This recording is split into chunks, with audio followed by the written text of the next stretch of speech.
Sa simula'y tila isang pangkaraniwang araw lamang ang naghihintay sa akin at sa asawa kong si Miko. Ang lamig ng hangin ay bumabalot sa aming munting tindahan sa gilid ng kalsada. Ngunit sa kabila ng malamig na panahon, mainit ang aming puso sa pag-asang dala ng Pasko.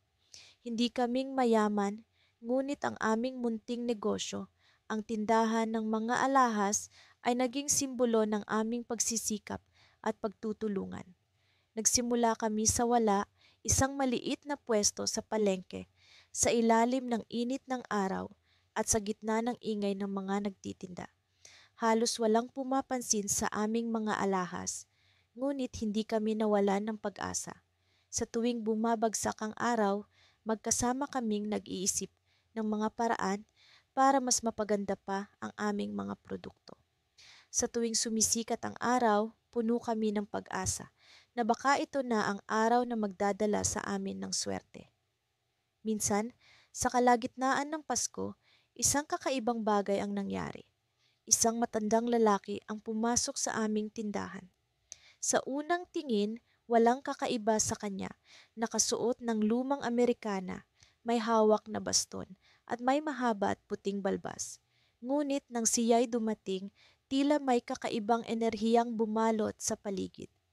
Naghanap siya ng isang kwintas na may hugis puso, isang bagay na hindi karaniwang hinahanap ng aming mga parokyano. Habang hawak ni Miko ang kwintas, nagtanong ang matanda, "Alam mo ba kung ano ang halaga ng pagmamahalan?" Ang tanong na iyon ay tila sumalamin sa puso ko. Sa mga oras na iyon, napatingin ako kay Miko at naramdaman ko ang init ng kanyang pagmamahal na matagal ko nang hindi naramdaman. Napagtanto ko na ang aming tagumpay ay hindi lamang dahil sa aming pagsisikap, kundi dahil sa aming pagmamahalan. Ngunit sa aming pag-uusap, isang bagay ang nabanggit ng matanda na nagbigay ng misteryo sa aming kwento. Sinabi niyang, ang kwintas na iyon ay may kapangyarihang magdala ng tagumpay sa sinumang may malinis na hangarin. Hindi ko alam kung dapat ba kaming maniwala sa kanyang sinasabi, ngunit ang mga salita niya ay parang nagbigay ng pag-asa sa amin. Sa kabila ng kanyang mga salita, may isang bagay na hindi siya sinasabi. May isang bagay sa kanyang mga mata na tila nagtatago ng isang lihim. Lumipas ang mga araw at ang aming negosyo ay unti-unting lumalago. Ang mga alahas namin ay tila nagkaroon ng kakaibang ningning na para bang ang bawat piraso ay may sariling kwento. Ang mga parokyano ay nag-umpisang bumalik, ang iba'y nagdadala pa ng kanilang mga kaibigan. Hindi namin maipaliwanag, ngunit tila ang Pasko ay nagdala ng kasaganahan sa aming buhay. Ngunit sa likod ng tagumpay na iyon, may isang tanong na bumabagabag sa akin. Ano nga ba ang lihim sa kwintas na iyon? At sino talaga ang matandang lalaki na iyon? Sa bawat araw na lumilipas, nararamdaman ko na may isang bagay na malapit ng magbago. Isang bagay na maaaring pilitin kaming harapin ang mga pagsubok na hindi namin inaasahan. Isang gabi, habang kami ni Miko ay nag-uusap sa ilalim ng mga kumikinang na ilaw ng Pasko, biglang may kumatok sa pinto. Hindi namin inaasahan ang pagdating ng hindi inaasahang bisita. Sa pagbungad ng pinto, bumungad ang isang tao na hindi namin inaasahan na makikita sa harap ng aming tahanan.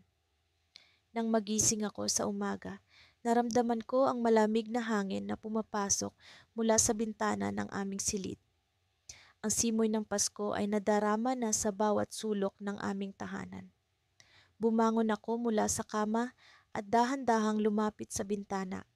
Tinatanaw ang mga ilaw na kumikislap sa mga bahay sa paligid. Naisip ko kung paano nagsimula ang lahat ng ito, ang aming negosyo na unti-unting umusbong mula sa simpleng pangarap. Ang aming negosyo, isang maliit na tindahan ng mga regalo sa Pasko, ay hindi naging madali sa simula.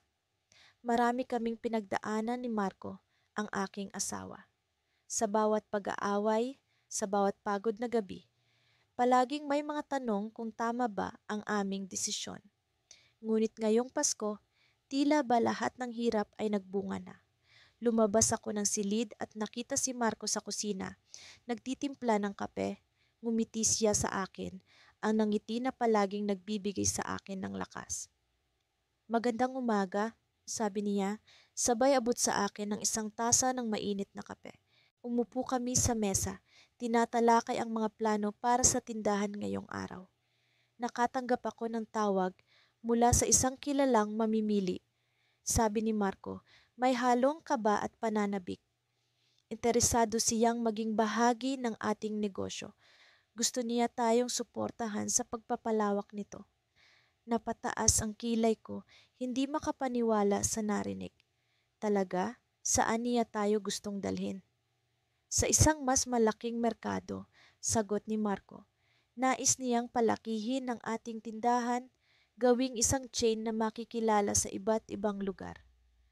Habang iniinom ko ang kape, naglaro sa isipan ko ang iba't ibang posibilidad. Para bang ang mga pangarap namin ni Marco ay unti-unting nagkakaroon ng katuparan. Ngunit sa kabila ng kasiyahan, naroon ang kaunting takot. Mahirap ang magbago, lalo na kapag nasanay ka na sa dati mong gawi. Handa na ba tayo para diyan? Tanong ko, may halong pag-aalinlangan. Siguro, sagot ni Marco, pero hindi natin malalaman kung hindi natin susubukan. Nagpatuloy ang araw na puno ng excitement.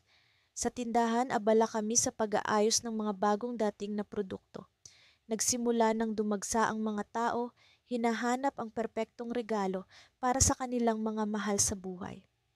Ang amoy ng pine at cinnamon ay pumupuno sa hangin, habang ang musika ng Pasko ay nagbibigay ng masayang ritmo sa aming ginagawa.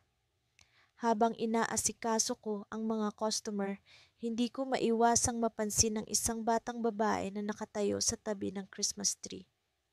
Nakatingin siya sa mga palamuting kumikinang sa liwanag ng mga ilaw. Lumapit ako sa kanya. Magandang araw!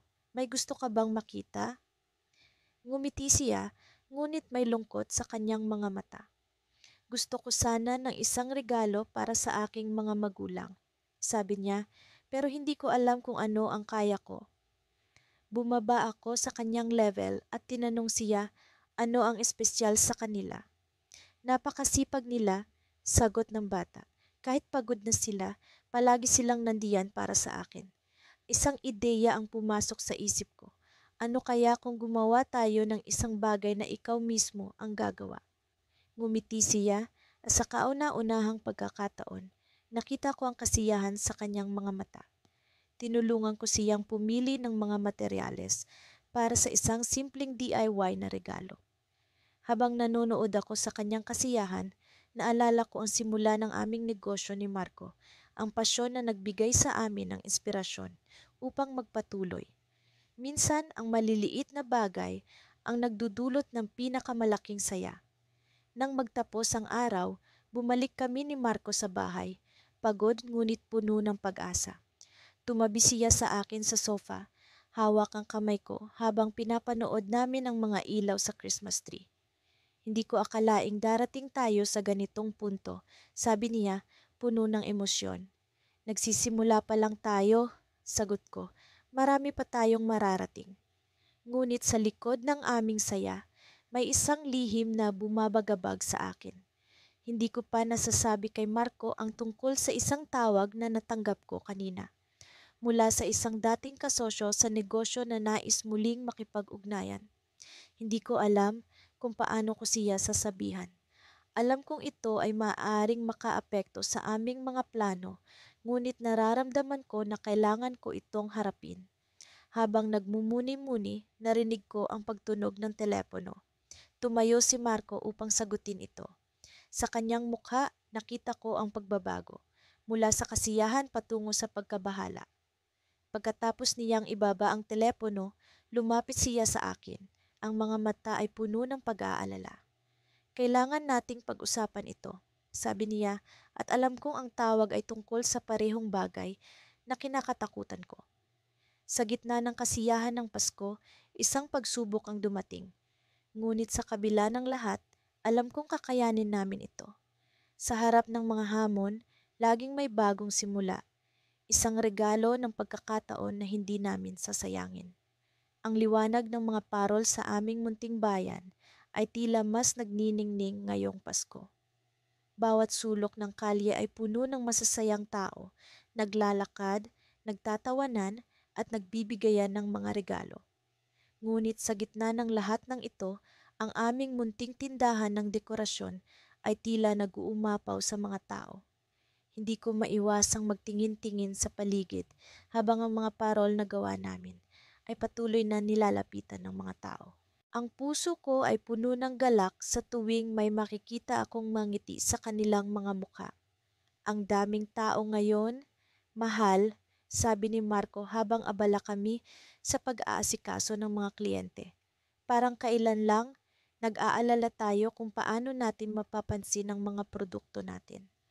Oo nga, tila isang himala ang nangyari sa negosyo namin. Noong nakaraang taon, halos wala kaming benta at iniisip na namin kung paano namin babayaran ang mga utang sa suppliers. Ngunit ngayong Pasko, nagdesisyon kaming mag-eksperimento sa disenyo ng aming mga parol. Gumawa kami ng mas makulay, mas maliwanag at mas makabago.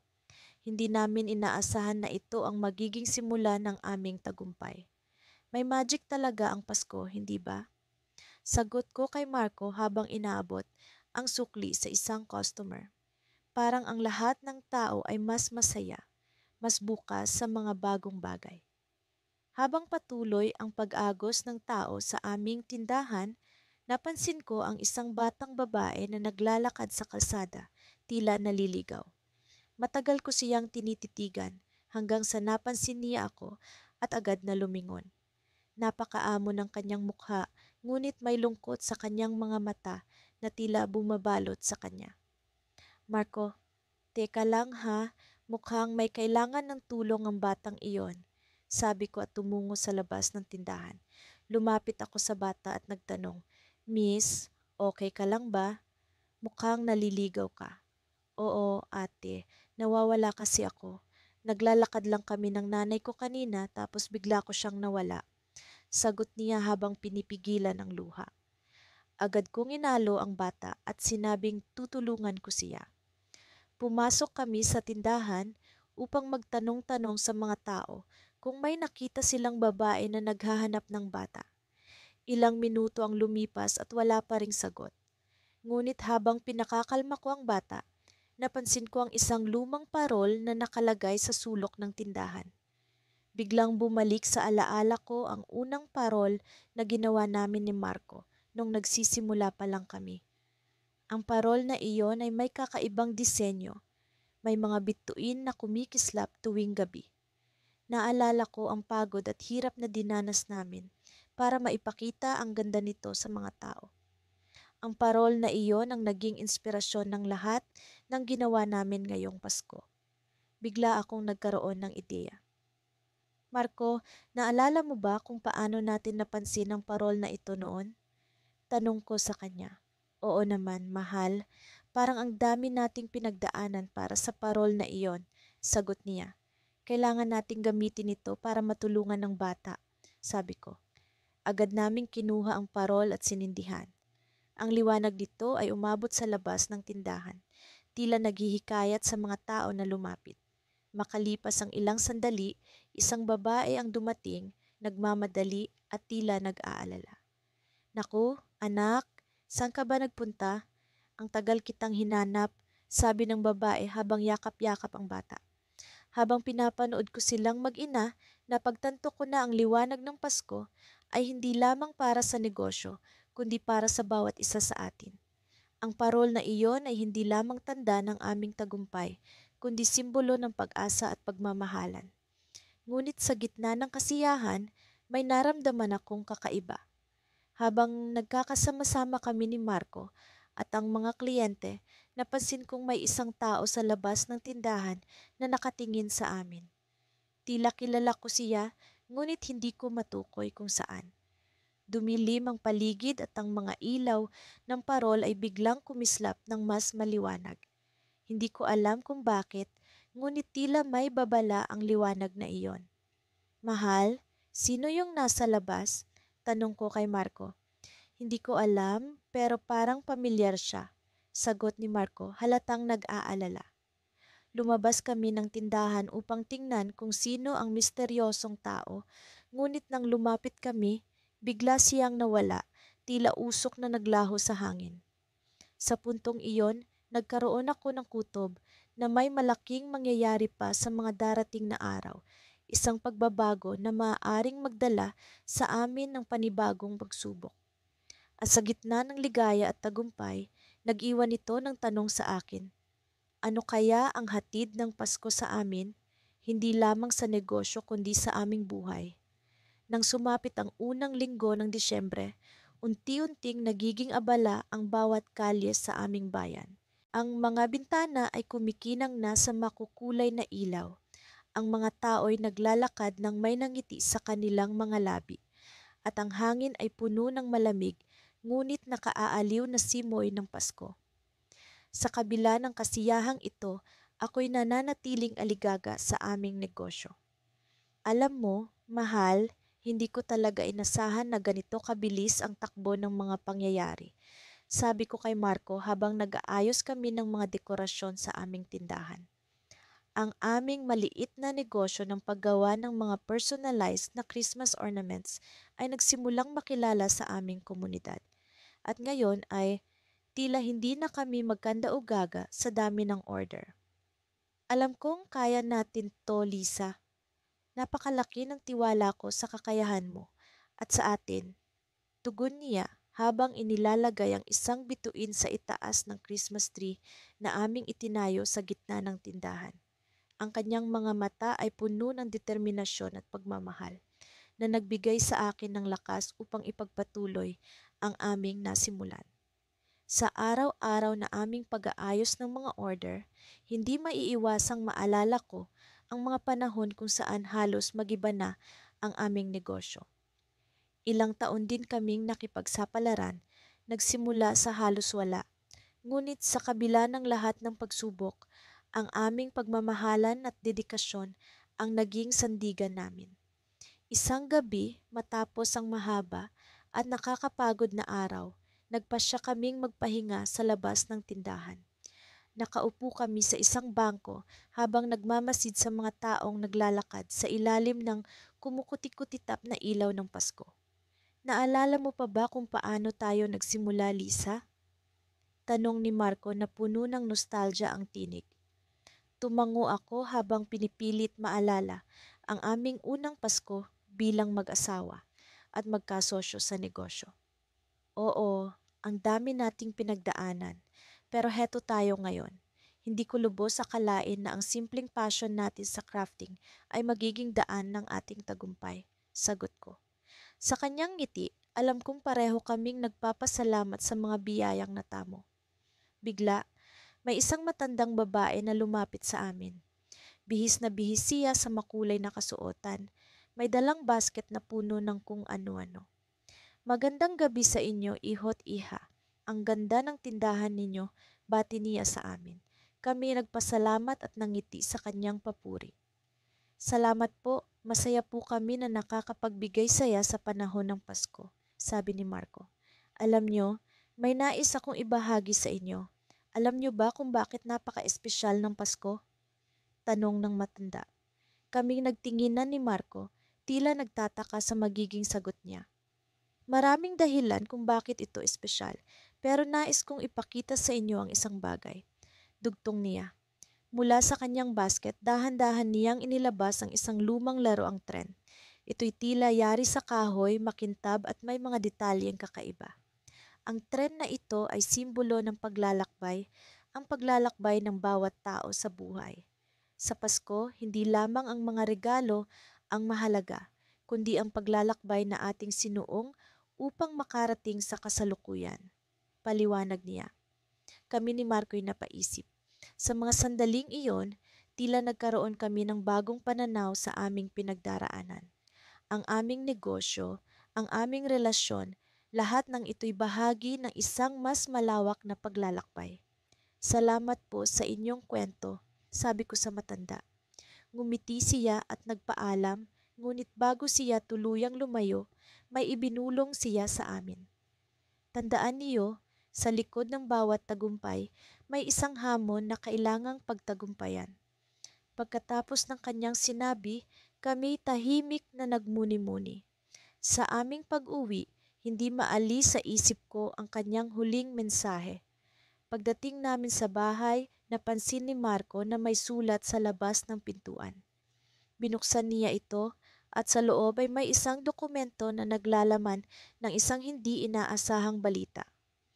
Ang lupa kung saan nakatayo ang aming tindahan ay napagdesisyonan ng may-ari na ibenta sa ibang tao at kami ay binibigyan lamang ng isang buwan upang makahanap ng bagong lugar. Napakapit ako sa braso ni Marco, ang puso ko'y tila nahulog sa kaba. Ano ang mangyayari sa aming negosyo? Sa aming paglalakbay? Ngunit sa likod ng takot na iyon, naramdaman ko ang init ng kanyang yakap. Alam kong hindi kami susuko.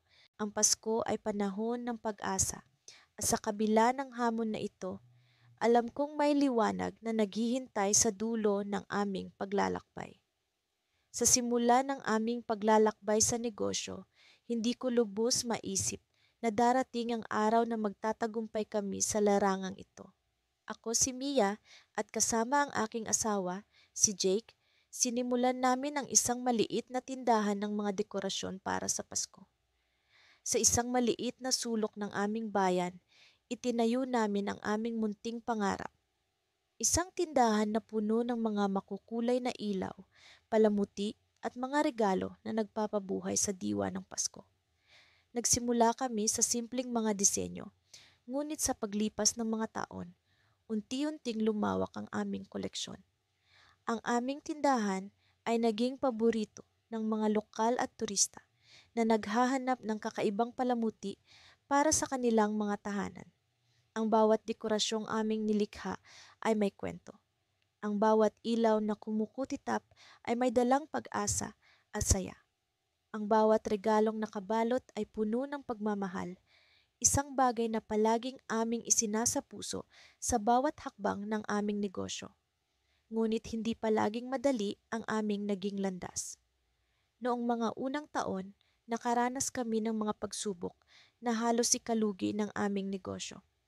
Ang isang malaking supplier na aming inaasahan ay biglang nagdeklara ng pagkalugi at kinailangan naming mag-isip ng alternatibong paraan upang mapunan ang kakulangan sa aming mga produkto.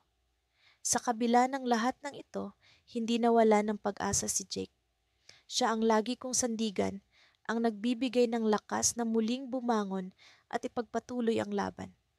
Isang gabing malamig, habang kami ay nag-uusap sa harap ng naglalagablab na takure, tinanong ko siya, paano mo nagagawang manatiling positibo sa kabila ng lahat ng ito?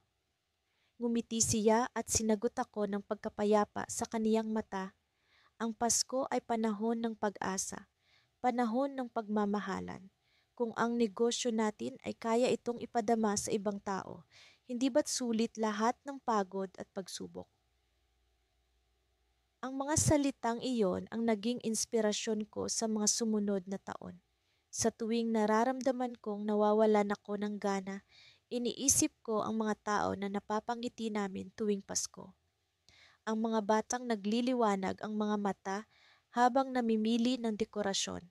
Ang mga magkasintahang nagiging mas malapit habang namimili ng mga regalo. At ang mga pamilya na nagiging mas matatag dahil sa simpleng saya na hatid ng aming tindahan. Sa paglipas ng panahon, lumawak ang aming tindahan. Nagkaroon kami ng mas maraming empleyado, mas maraming produkto, at mas maraming kliyente. Hindi namin lubos maisip na ang simpleng pangarap na nagsimula sa isang maliit na tindahan ay magiging ganito kalaki. Ang aming negosyo ay nagbigay sa amin ng pagkakataon na makatulong sa aming komunidad. Naglaan kami ng bahagi ng kita para sa mga programang pangkomunidad at mga gawain para sa kapakanan ng mga nangangailangan. Sa gitna ng aming tagumpay, isang hindi inaasahang balita ang dumating. Isang gabi habang kami ay nag-aayos ng mga bagong dekorasyon sa tindahan, Isang tawag ang natanggap ni Jake mula sa isang kasosyo sa negosyo. Ang isang malaking order na dapat sana ay magpapalago pa ng aming tindahan ay na-cancel. Ang dahilan, ang kumpanyang umorder ay biglang nagsara. Hindi namin alam kung paano haharapin ang bagong pagsubok na ito.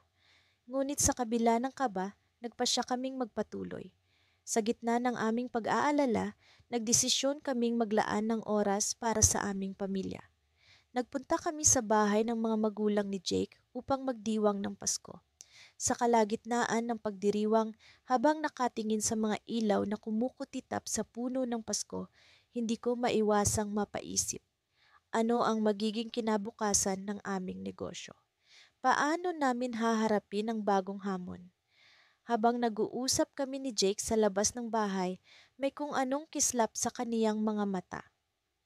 Mia, may ideya ako, bigla niyang sambit.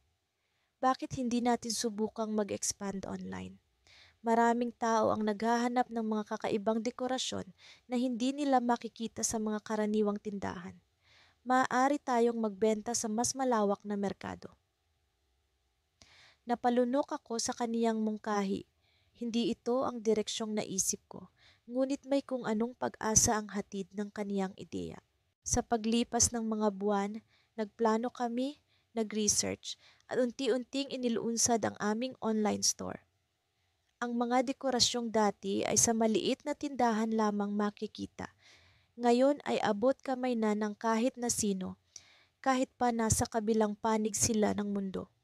Ngunit sa kabila ng bagong pag-asang hatid ng online expansion, isang hindi inaasahang mensahe ang natanggap ko mula sa isang kliyente.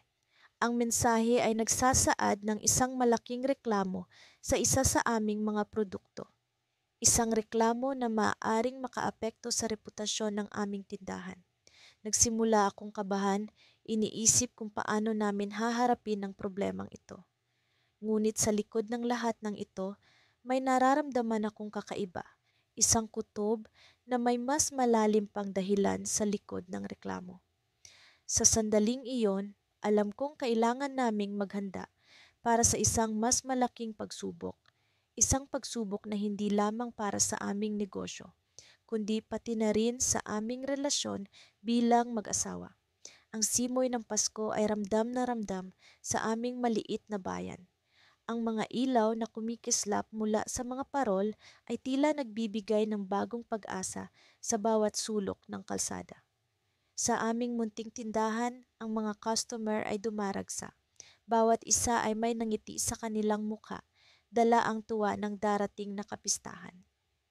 Ako si Mia at kasama ko ang aking asawa at kasosyo sa negosyo, si Leo. Sa bawat araw na lumilipas, mas lalo naming nararamdaman ang tagumpay na dulot ng aming pinagsamang pagsisikap.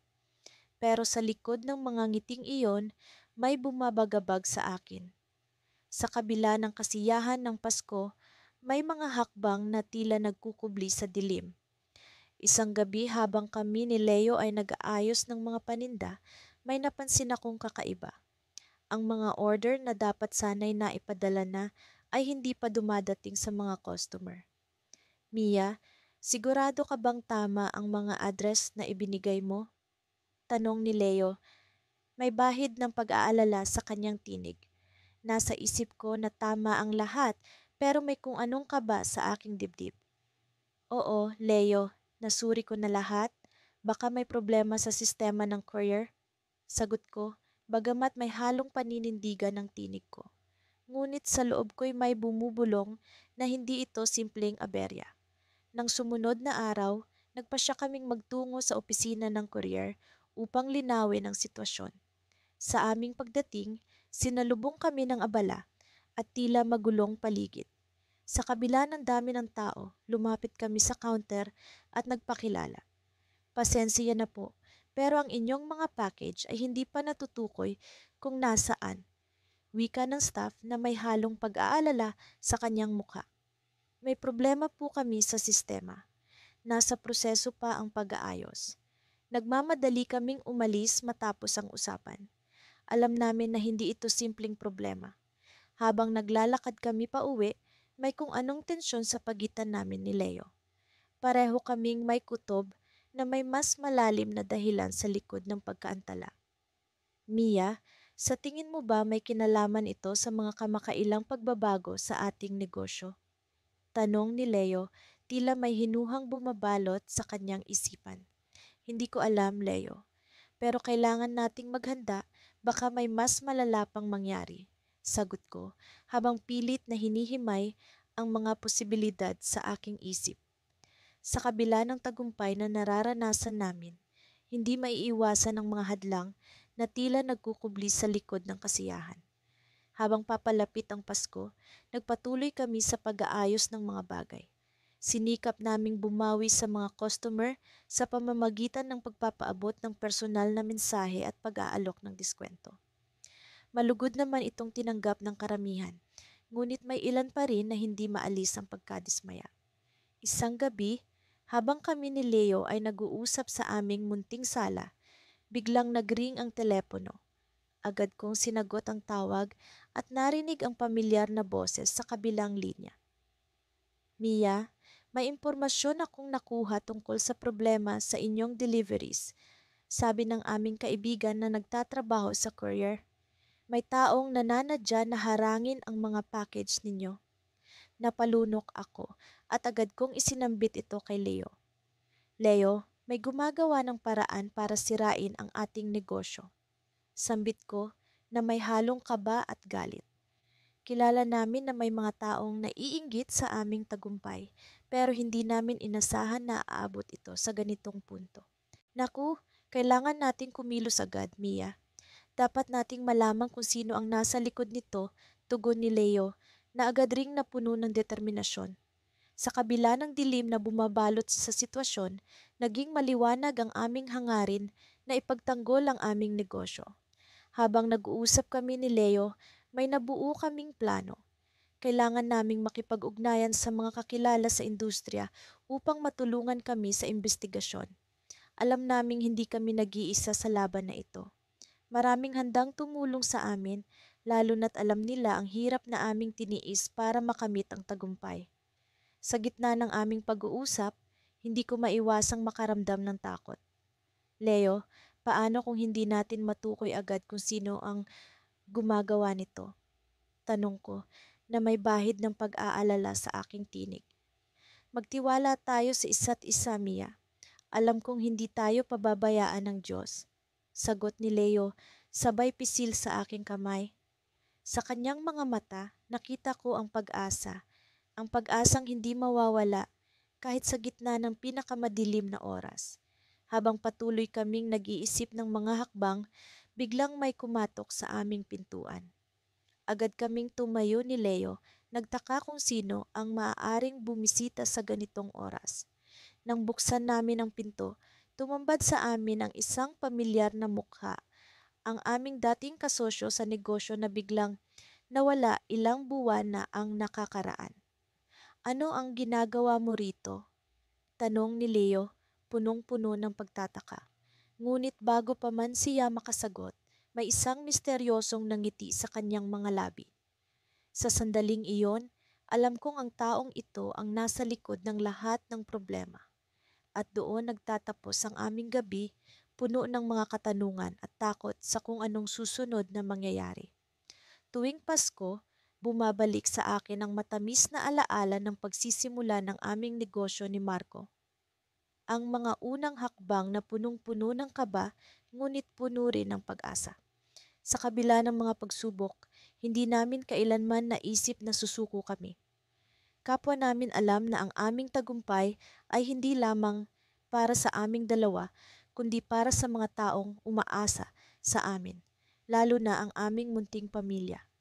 Noong una, isang maliit na tindahan lamang ang aming negosyo. Isang simpleng kainan na nag-aalok ng mga espesyalan na putahing pangpasko. Ngunit sa paglipas ng panahon, unti-unti naming nadiskubre ang sekreto ng tagumpay. Ang pag-aalaga sa aming mga customer na tila pamilya rin namin. Tuwing Pasko, nagiging abala kami hindi lamang sa pag-asikaso ng mga order kundi sa pagbuo ng mas malalim na koneksyon sa bawat taong pumapasok sa aming munting kainan. Isang gabi, habang kami ni Marco ay nagpapahinga sa aming bahay, napag-usapan namin kung paano pa namin maipapalago ang aming negosyo. Alam mo, mahal, ang dami nang nag-aabang sa mga bagong ideya natin para sa Pasko. Sabi ni Marco habang nakatingin sa akin. Baka pwede nating subukan ang pag-expand sa online market.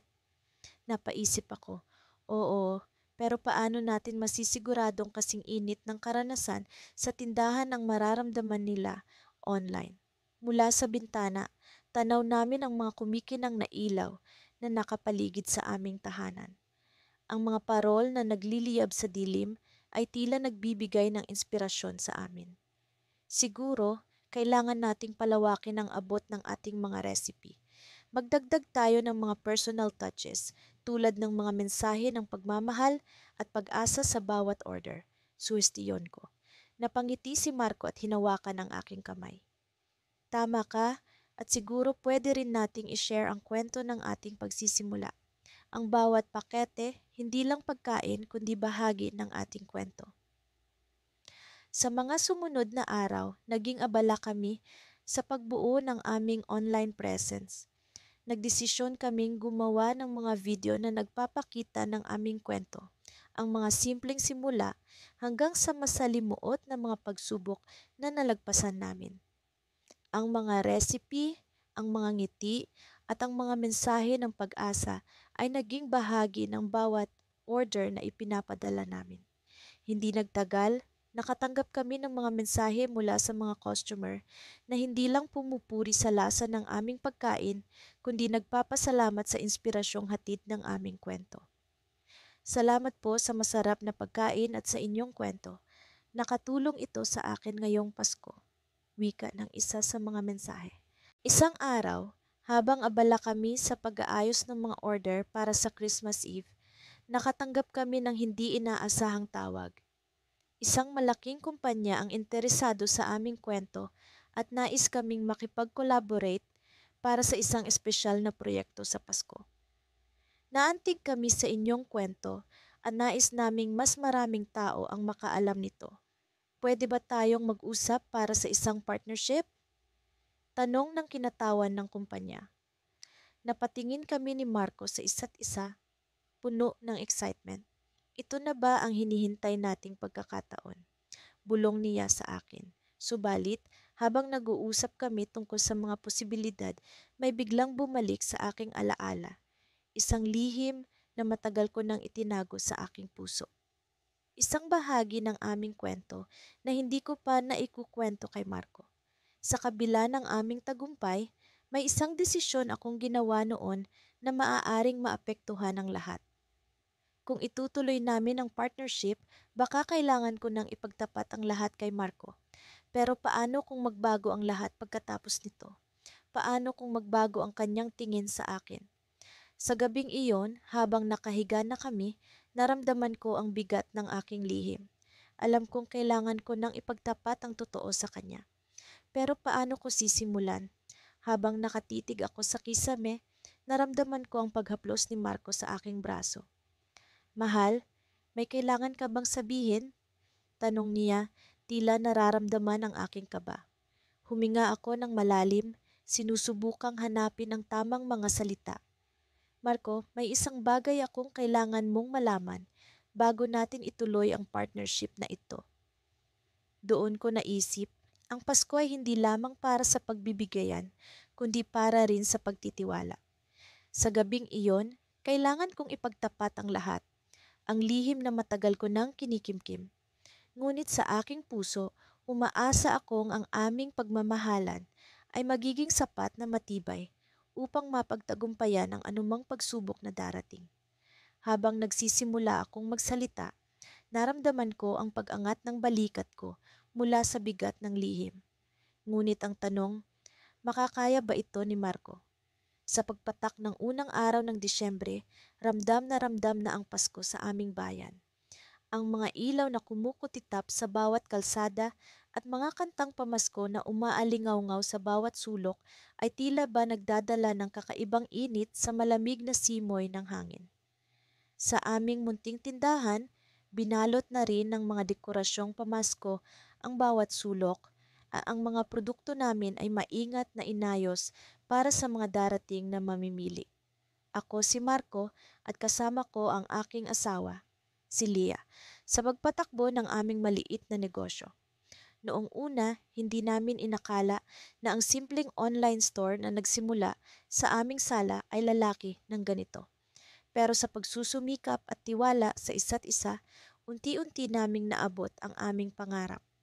Ngayong taon, may kakaibang saya ang Pasko para sa amin. Hindi lang dahil sa maayos na takbo ng negosyo, kundi dahil sa balitang ipinahayag sa akin ni Leia ilang araw na ang nakalipas. Marco, bungad ni Leia habang tanga ng isang supot na may maliit na kahon, may regalo ako para sa'yo. Ngumiti ako habang inabot ito. Regalo agad ha? Hindi pa Pasko. Biro ko. Ngunit nang buksan ko ito, bumungad sa akin ng dalawang maliit na medyas na pambata. Hindi ako kaagad nakapagsalita. Tinitigan ko si Leia at nakita ko ang kislap sa kanyang mga mata. Magiging tatay ka na, sabi niya halos pabulong. Nag-uumapaw ang tuwa sa aking puso.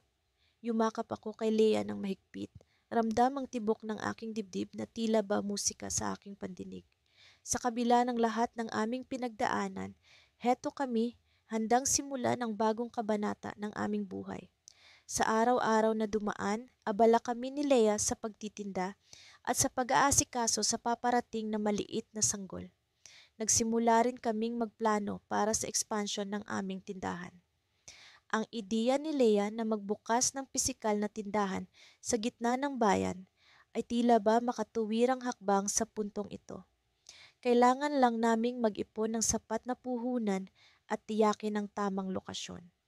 Ngunit isang gabi, habang abala kami sa pag-iimpake ng mga order, may natanggap akong tawag mula sa isang hindi kilalang numero. Nag-atubili akong sagutin ito. Ngunit agad na napalitan ng kaba ang aking pag-aalinlangan nang marinig ko ang boses sa kabilang linya. Marco, kailangan natin mag-usap. May kinalaman ito sa negosyo ninyo. Pamilyar ang boses, ngunit hindi ko agad matukoy kung sino. Bago pa man ako makasagot, nawala na ang linya. Bumalik ako sa mesa kung saan naroon si Leia, pilit na itinatago ang aking pagkabahala. Ngunit tila ba naramdaman niya at tiningnan niya ako ng may pag-aalala. Sino yon? Tanong niya. Wala, mali lang siguro ng dial, pagsisinungaling ko. Hindi ko nais na alalahanin pa niya ito, lalo na sa kanyang kalagayan. Ngunit hindi ko maialis sa isip ko ang tawag na iyon. Sa mga sumunod na araw, nagsimula akong makaramdam ng kakaibang presensya. Parang may mga matang nagmamasid sa amin. Sa tuwing lalabas kami ni Leia para mamili ng mga supplies, hindi ko maiwasang maghanap ng mga pamilyar na mukha sa paligid. Isang gabi, habang kami ni Leia ay naglalakad pa uwi mula sa tindahan, may napansin akong anino sa likuran namin. Agad kong hinawakan ang kamay ni Leia at binilisan ang aming hakbang. Marco, bakit? Tanong niya. Kita ang pag-aalala sa kanyang mukha. Wala, baka umulan lang, palusot ko, ngunit ramdam ko ang bilis ng tibok ng puso ko. Pagdating namin sa bahay, agad kong nilock ang pinto at siniguradong sarado ang mga bintana. Hindi ko kayang ipagsapalaran ang kaligtasan ni Leia, lalo na ngayon. Ngunit sa kabila ng aking mga hakbang, hindi pa rin mawala ang aking kaba. Isang umaga, habang ako ay naglalagay ng mga bagong produkto sa aming website, may natanggap akong email mula sa isang hindi kilalang sender. Binuksan ko ito at ang laman ay isang mensahe na agad nagpatayo ng aking mga balahibo. Alam kong malapit na ang Pasko, Marco, pero hindi lahat ng regalo ay ikasasaya mo. Kasama ng mensahe ang isang larawan namin ni Leia na kuha sa labas ng aming tindahan. Kami ay magkasama, masaya, at hindi alintana ang panganib na tila ba nakatakdang dumating.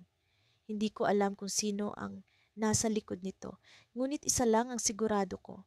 Handa akong gawin ang lahat para maprotektahan ang aking pamilya. Sa kabila ng lahat ng tagumpay at biyayang natamo namin dahil sa Pasko, Isang hindi inaasahang pagsubok ang tila ba nagkukubli sa dilim. At sa kabila ng saya, isang palaisipan ang bumabalot sa aming mga puso ngayong Kapaskuhan. Ano nga ba ang tunay na regalo ng Pasko para sa amin? Sa gitna ng malamig na hangin ng Disyembre, naramdaman kong may kakaibang init sa aking puso habang nakatayo kami ni Marco sa harap ng aming maliit na tindahan. Puno ng kulay at kislap ang paligid.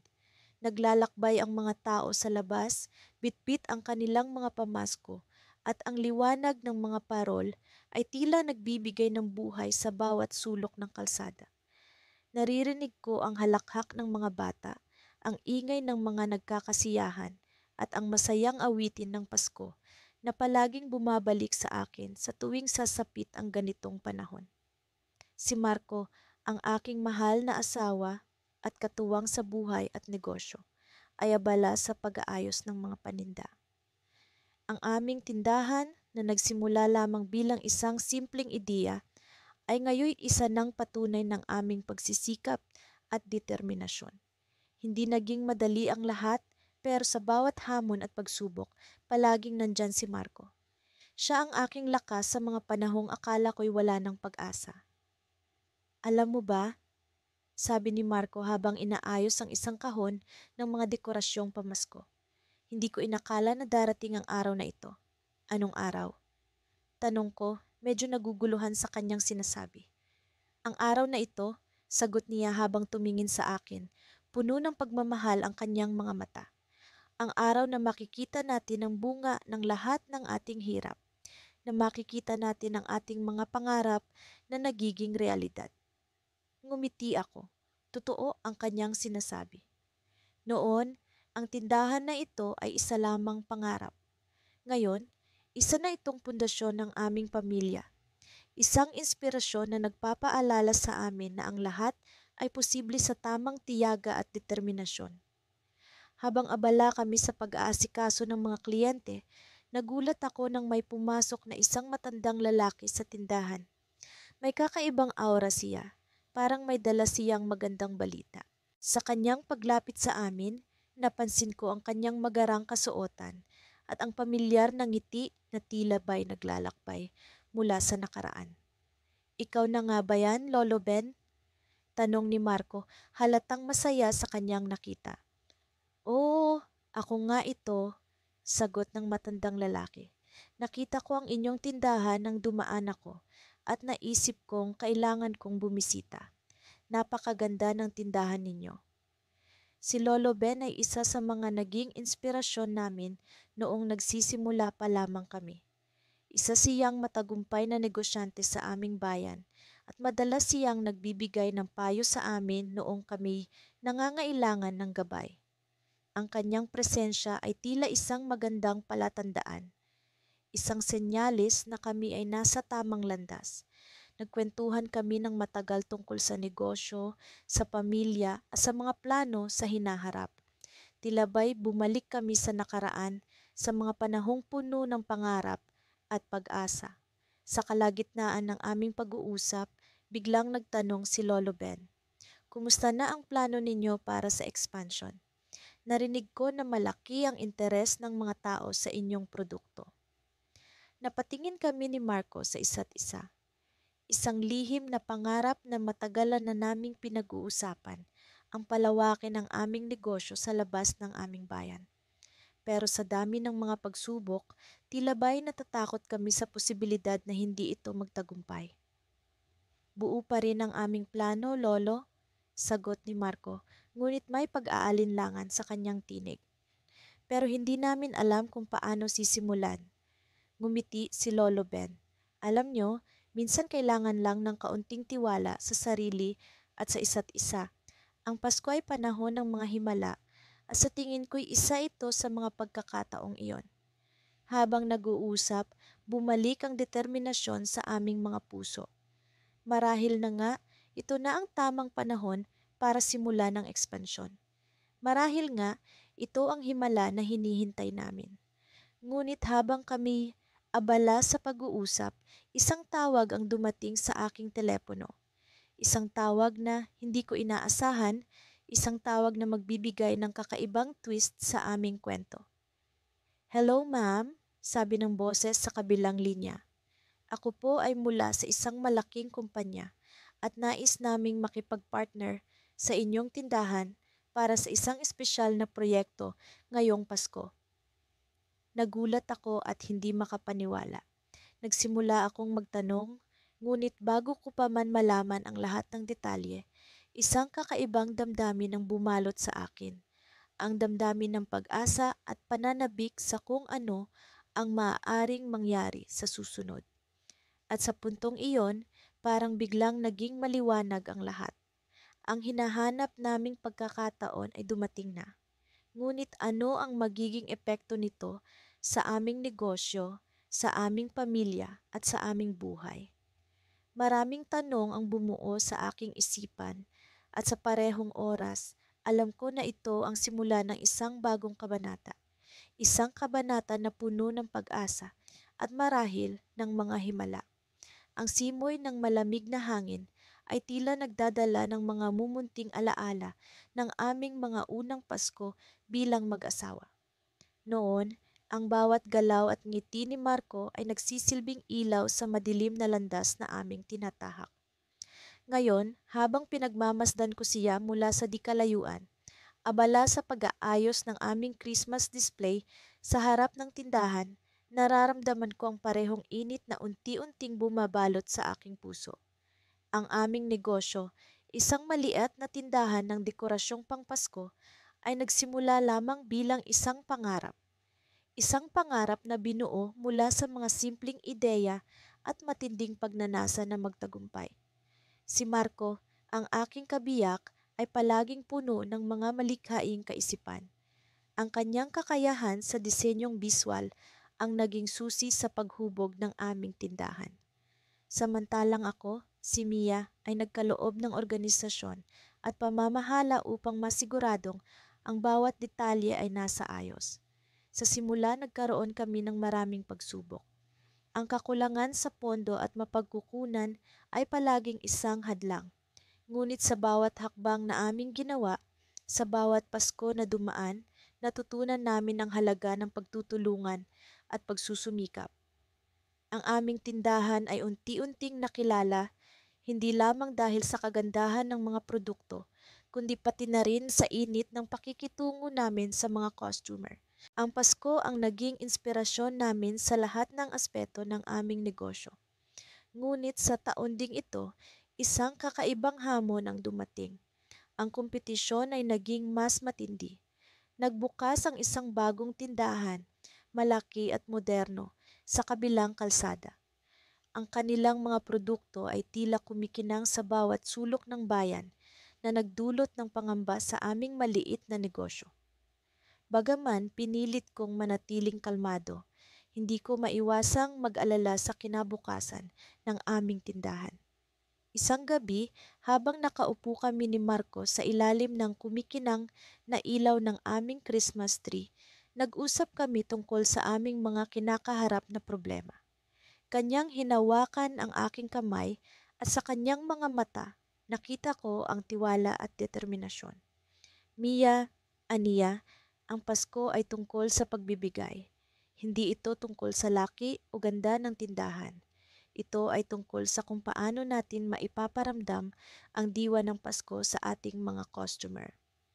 Sa inspirasyong hatid ng kanyang mga salita, nagpasya kaming gumawa ng isang espesyal na pakulo. Nag-organisa kami ng isang munting paligsahan kung saan ang mga pamilya ay maaaring magdisenyo ng kanilang sariling Christmas ornament. Ang mananalo ay bibigyan ng pagkakataong mailagay ang kanilang disenyo sa aming tindahan para sa lahat ng makita. Ang ideyang ito ay agad na tinangkilik ng aming mga customer, naglikha ng pag-uusap at kasabikan sa buong komunidad. Ngunit sa gitna ng kasayahang dulot ng aming proyekto, isang hindi inaasahang balita ang dumating. Isang liham mula sa landlord ng aming tindahan, naglalaman ng babala na itaas ang renta sa susunod na taon. Ang halaga ay halos doble sa aming kasalukuyang binabayaran, isang bagay na hindi namin kayang paghandaan. Sa kabila ng pagdiriwang at saya sa paligid, isang madilim na ulap ang tila bumalot sa aming isipan. Ano ang maaaring mangyari sa aming munting tindahan? Paano namin maipagpapatuloy ang aming negosyo kung ang renta ay magiging ganito kataas? Ang mga tanong na ito ay paulit-ulit na bumabalik sa akin, nagpapaalala ng mga bagay na posibleng mawala sa amin. Ngunit sa gitna ng aking pag-aalala, isang ideya ang sumagi sa aking isipan. Sa isang hindi inaasahang pagkakataon, natuklasan ko ang isang lumang kontrata na nagsasaad na ang renta ay hindi maaaring itaas ng higit sa 10% taon-taon. Ang dokumentong ito ay matagal nang nawala sa aming mga gamit, ngunit sa isang himalang pagkakataon, ito ay bumalik sa akin. Agad kong ipinakita kay Marco ang aking natuklasan at sa aming pagtutulungan na ipasa namin ang dokumento sa aming landlord. Sa kabila ng kanyang pag-aalinlangan, napilitan siyang bumaba sa kanyang balak na pagtaas ng renta na nagbigay sa amin ng panibagong pag-asa. Sa huli, ang Pasko ay muling naging simbolo ng pagkakaisa at pag-asa. Ang aming munting tindahan ay patuloy na nagbigay ng saya at inspirasyon sa aming komunidad. At sa gitna ng lahat ng ito, isang hindi inaasahang bisita ang dumating sa aming pintuan. Ang may-ari ng bagong tindahan sa kabilang kalsada mismo ang nagbigay ng isang alok, isang pagsasanib ng aming mga ideya at negosyo. Habang tinitingnan ko si Marco na puno ng pag-aalinlangan at excitement, naisip ko, ano kaya ang mangyayari sa susunod? Ang pagkakataong ito ay maaaring ang susi sa aming tagumpay o sa isang bagong hamon na aming kakaharapin. Ngunit sa diwa ng Pasko, alam kong ang tamang desisyon ay palaging nasa aming mga kamay.